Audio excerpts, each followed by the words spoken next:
এবার তুই মরবি। মরার আগে তোর শেষ ইচ্ছাটা কি বল। আমার শেষ ইচ্ছে কি জানো? এই দেবীকে একবার পুজো করা।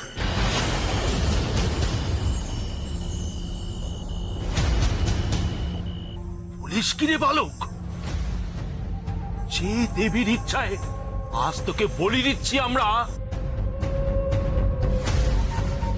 সেই দেবীকে তুই পুজো করতে চাস? যার হাতে তোর মৃত্যু, তার প্রতি তোর এত ভক্তি? বেশ, তবে তাই হোক।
সন্তানের রক্ত পেলে তবেই তুষ্ট হন? কেমন মা গো তোমাদের, যিনি তার সন্তানকে আগলে না রেখে তার বুকের রক্ত পান করেন? আমি আবারও বলছি, তুমি ভুল স্বপ্ন দেখেছো। কোনো মাই তার সন্তানের রক্ত পান করে তুষ্ট হন না। তাহলে তিনি মা নন, পিশাচী।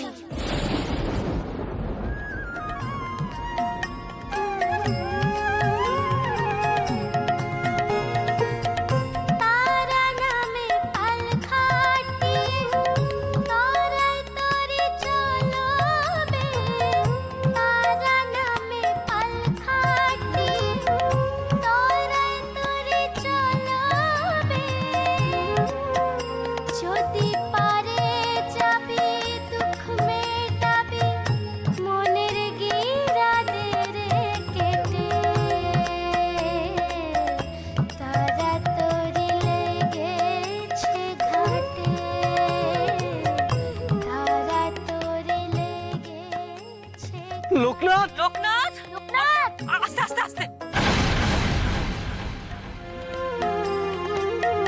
বাজারে বাজার করম। বৌমা, এটা তো লোকনাথের গলা। জঙ্গলে পোতা গান গাইছে। হ্যাঁ গুরুমা, এ তো লোকনাথেরই গলা। চলো চলো, সবাই ওদিকে চলো চলো।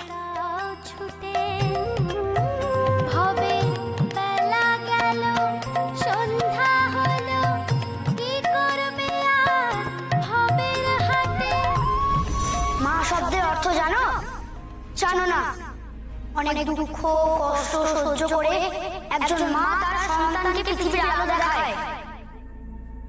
তারপর দিনের পর দিন নিজের বুকে রক্ত দিয়ে তার সন্তানকে বড় করে তোলে। সেই মা কখনো সন্তানের রক্ত দিয়ে নিজেকে রাঙা করতে পারে না, পারে না।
মা, মা, এ কি দেখলাম আমি? এ কি দেখলাম মা? তুই কি যে রূপ দেখালি আমাকে মা?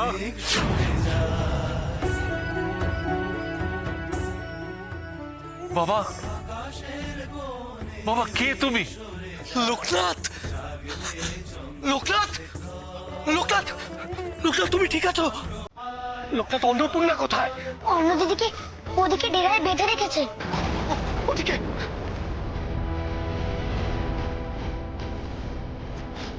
অন্য, অন্য, অন্য, তুমি ঠিক আছো তো? তুমি এসেছো? হ্যাঁ, হ্যাঁ, আমি এসেছি, আমরা সবাই এসেছি। তুমি চলো, চলো, তুমি এসো, এসো, এসো।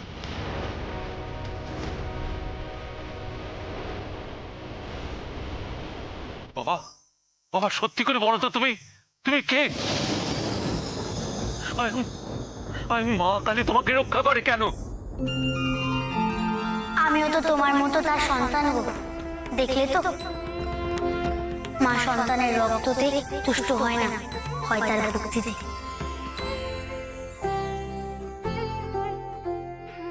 মা ছেলের কাছে কখনো কিছু চায় না গো, শুধু ফিরিয়ে দেয়, তাই তো সে মা। আমি ভুল করেছি, আমি ভুল করেছি। অজ্ঞানের অন্ধকারে আমি ডুবেছিলাম, আমি চিনতে পারিনি, আমি ভুল করেছি।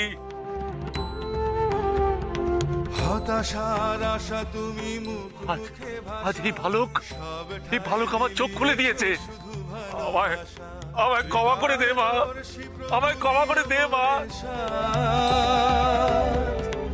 চিন্তা করো না, এই যে তুমি তোমার ভুল বুঝতে পেরেছো, এতেই মা খুশি হয়ে তোমাকে ক্ষমা করে দেবে।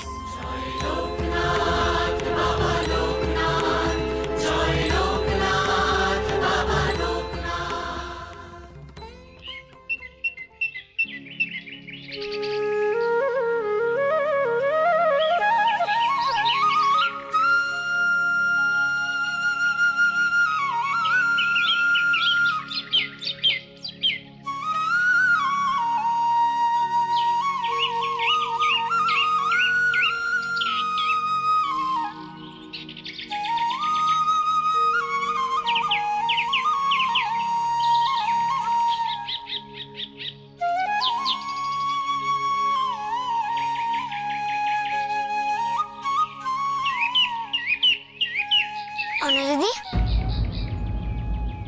কি হয়েছে তোমার? এমন মুখ গোমড়া করে আছো কেন? চলো, দেরি হয়ে যাচ্ছে, নৌকো ওঠো। কি ব্যাপার বলতো দিনু? অনেকক্ষণ থেকে দেখছি অন্য মুখটা ভার করে বসে আছে, কি হয়েছে বলতো? জানি বুড়িমা, আমিও তো তাই ভাবছি। আমার মনে হয় ওর বোধহয় কোনো কারণে অভিমান হয়েছে। আচ্ছা গুরুমা, আমি একবার গিয়ে কথা বলে দেখবো? না না না, থাক, ওদের মধ্যে কোনো সমস্যা হলে ওরা নিজেরাই মিটিয়ে নেবে। হাজার হোক দেওর বৌদি বলে কথা। আমি যাচ্ছি, দেখি তো অন্য দিদি কেন এত রেগে আছে। কি করেছে লোকনাথ?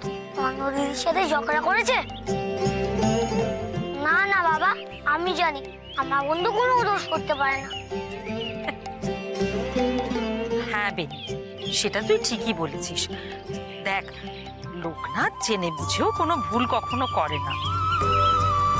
ও তো রক্ত মাংসের মানুষ, ভুল হয়ে যেতেই পারে। আর বয়সী বা কত বল, তোরই তো বয়সী, হঠাৎ যদি ভুল করে ফেলে। অত শত বুঝি না, লোকনাথ আমার বন্ধু, আমাকে খুব ভালোবাসে, ব্যাস। আর লোকনাথও সবাইকে ভালোবাসে, তবে শ্বশুর তো ওর উপর রাগ দেখাতে যাবো কেন? কি হয়েছে বলবে তো? আমার উপর রাগ করেছো? আমার সঙ্গে আর কথা বলবে না কেন? আমি কি করেছি? তুই কি করেছিস সেটা তো জানিস না? না, জানবো বা কি করে তুমি না বললে? ও, এবার বুঝেছি।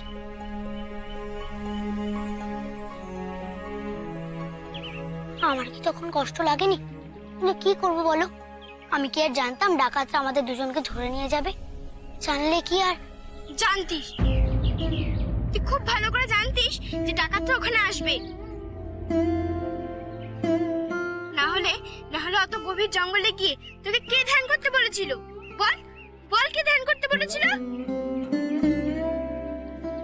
তোর কিছু হলে আমি বাড়ি গিয়ে বাবা মাকে কি বলতাম?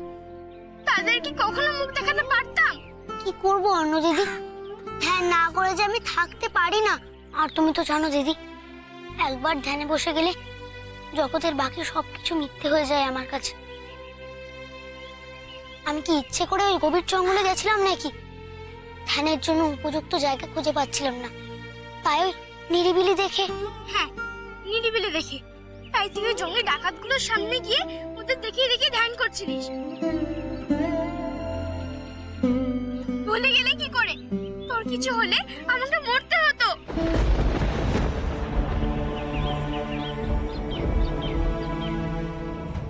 বাবা মার কথা একবার ভেবেছিস? একে তো এক সন্তানকে হারিয়ে তাদের দিশেহারা অবস্থা, তারপর তুই যদি এমন কাণ্ড ঘটাস। তুমি বারবার মরার কথা কেন বলো বলো দেখি? জীবন মৃত্যু সব তো তার হাতের খেলা, আমরা চাইলেই কি মরতে পারি? চুপ কর, রাগ তোরই ভারী ভারী কথা। ওসব আমি বুঝি না। বেয়াক্কেলের মতো কাজ করার সময় মনে থাকে না? তুই কি মনে করিস নিজেকে তুই আমার অভিভাবক? আমি তোর থেকে অনেক বড় লোকনাথ, আমি তোর বৌদি হই। মেয়ে বলে আমাকে একদম দুর্বল ভাববি না। আচ্ছা, তোমাকে আমি হঠাৎ দুর্বল ভাববো কেন বলো তো? তুমি বারবার মরার কথা কেন বলো বলো দেখি? জীবন মৃত্যু সব তো তার হাতের খেলা, আমরা চাইলেই কি মরতে পারি? চুপ কর, রাগ তোরই ভারী ভারী কথা। ওসব আমি বুঝি না। বেয়াক্কেলের মতো কাজ করার সময় মনে থাকে না? তুই কি মনে করিস নিজেকে তুই আমার অভিভাবক? আমি তোর থেকে অনেক বড় লোকনাথ, আমি তোর বৌদি হই। মেয়ে বলে আমাকে একদম দুর্বল ভাববি না। আচ্ছা, তোমাকে আমি হঠাৎ দুর্বল ভাববো কেন বলো তো? আর তাছাড়া যারা ভেতর থেকে নিজেদের ক্ষমতার কথা জানে, তারা কি এমন ভাবে বলে? অনেক হয়েছে। এরপর থেকে তুই যদি আমার কথা না শুনিস, তোর কি অবস্থা হয় দেখ। আচ্ছা, যথেষ্ট হয়েছে, এবার চল। কিরে লোকনাথ, চ, দেরি হয়ে যাবে তো। আচ্ছা গুরুমা, অন্য দিদি যখন এতই বোঝে, তোমাদের একা ফেলে রেখে জঙ্গলে ছুট মেরেছিল কেন? আমি তোর বৌদি, বুঝলি? তোর বিপদের দিনে আমি ছুটে যাবো না তো কে যাবে বল? আসার সময় মা বারবার বলে দিয়েছিল তোকে যেন আমি চোখে চোখে রাখি। আমি কি ভুল করেছি বল? তোর দাদাকে হারিয়েছি, আর এবার যদি তোকে এভাবে। খাট হয়েছে বাবা, ভুল হয়ে গেছে, আমাকে অন্তত ক্ষমা করো, কান্না থামাও। আচ্ছা ঠিক আছে, চল লোকনাথ, নৌকায় উঠে চলো গো অন্য দিদি। বেনি, বেনি, দাঁড়াও। অন্য, এখানে যা ঘটনা ঘটেছে বাড়িতে গিয়ে কিন্তু কারোর কাছে কোনো গল্প করবে না। কেন গুরুমা? মা চিন্তা করবে বলে? বেনিকেও বুঝিয়ে দিও কিন্তু, ওর পেট পাতলা, বলে দিতে পারে। বেনিকে আমি বুঝিয়ে বলবো, ও কাউকে কিচ্ছু বলবে না। কিন্তু তোমরাও সাবধান, গ্রামে গিয়ে একটা কথাও বলবে না। এখানে যা ঘটনা ঘটেছে এই কথা যেন গ্রামের কেউ ঘুণাক্ষরেও জানতে না পারে, তাতে অন্যর খারাপ বই ভালো হবে না।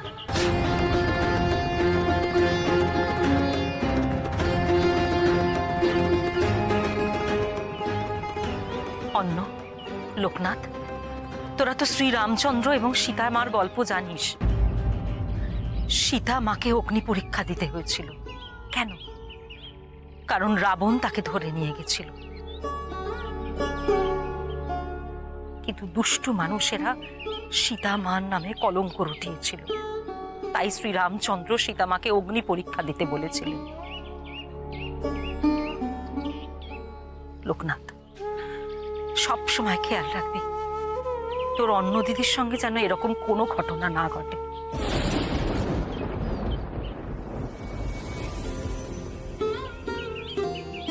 আমার হয়েছে যত জ্বালা,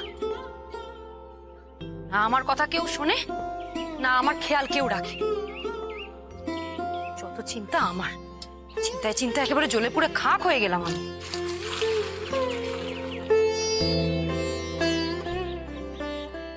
বাচ্চা বাচ্চা দুটো ছেলে মেয়ে অচেনা অজানা দেশে গিয়ে না জানি কি অবস্থায় আছে। ওদের চিন্তায় চিন্তায় আমি একেবারে নাওয়া খাওয়া ভুলে গেছি। হে ঈশ্বর, আমার সন্তানদের তুমি দেখো ঠাকুর, রক্ষা করো তুমি ওদের। ওং জবাকুশমশঙ্কাশমকশ্যপ্যং মহাদ্ভুতিং ধন্তারিং সর্বপাপঘ্নং প্রাণহিতস্মি দিবাকরম। ঠাকুর মশাই, ঠাকুর মশাই, ঠাকুর মশাই, বড্ড বিপদে পড়েছি ঠাকুর মশাই। আজ আমার বাড়িতে কালী পুজো, কিন্তু আচমকা বামুন ঠাকুর অসুস্থ হয়ে পড়েছেন। আপনি যদি পুজো করে দেন খুব উপকার হয়। ক্ষমা করবেন, আমি পুজো করতে পারবো না। আমি অনুরোধ করছি ঠাকুর মশাই, আপনি পুজো না করে দিলে আমার বাড়ির ঠাকুর পুজো তো বন্ধ হয়ে যাবে। বললাম তো আমি পুজো করতে পারবো না। আপনি অন্যত্র কাউকে খুঁজে নিন, আমি পারবো না। আব্বা,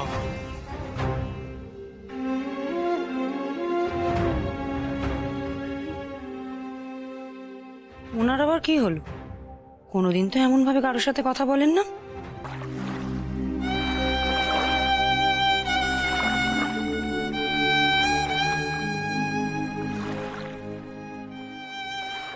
গ্রামে গিয়ে একটা কথাও বলবি না।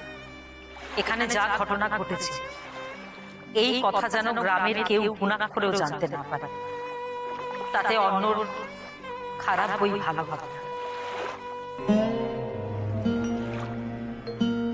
আচ্ছা বেনি, কি আমাদের মনের মধ্যে এত জটিলতা কেন বলতো? কি কি বলছিস? ওই দূরের আকাশ দেখছিস?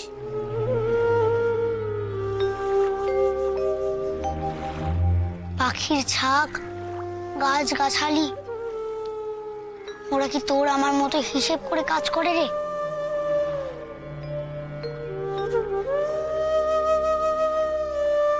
না, ঠাকুর যে ওদের এইভাবেই তৈরি করেছে। ওদের জীবনটা কি সহজ সরল, তাই না?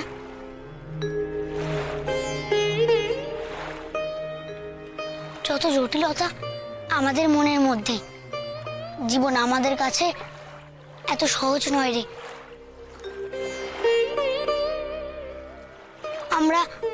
আমরা নিজেদের স্বার্থের জন্য সবকিছুকে এমন খুঁড়িয়ে পেঁচিয়ে জটিল করে তুলি, যা কখনো কখনো অন্যদের দুঃখের কারণ হয়ে যায়, কষ্ট দেয়।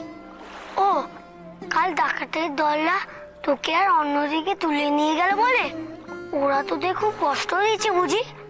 না রে, ওরা যেটা করেছে সেটা না জেনে, তার মানে সেটা ভুল। কিন্তু আমি যাদের কথা বলছি তারা জেনে শুনে ভুল করে, তার মানে তাদের লাভের জন্য তারা এটা ইচ্ছে করে করে। তার মানে সেটা ভুল নয়, সেটা অন্যায়। ভুলের ক্ষমা হয় রে বেনি, কিন্তু অন্যায়ের কোনো ক্ষমা হয় না। এত প্রজ্ঞা, এই বিচার শক্তি কোথায় পেল লোকনাথ? সত্যি সত্যি আমি বোধহয় ওকে এখনো ঠিক বুঝে উঠতে পারিনি। ও যে কত বড় আধার। তুমি দেখছি লোকনাথকে এখনো চিনে উঠতে পারোনি সর্বমঙ্গলা।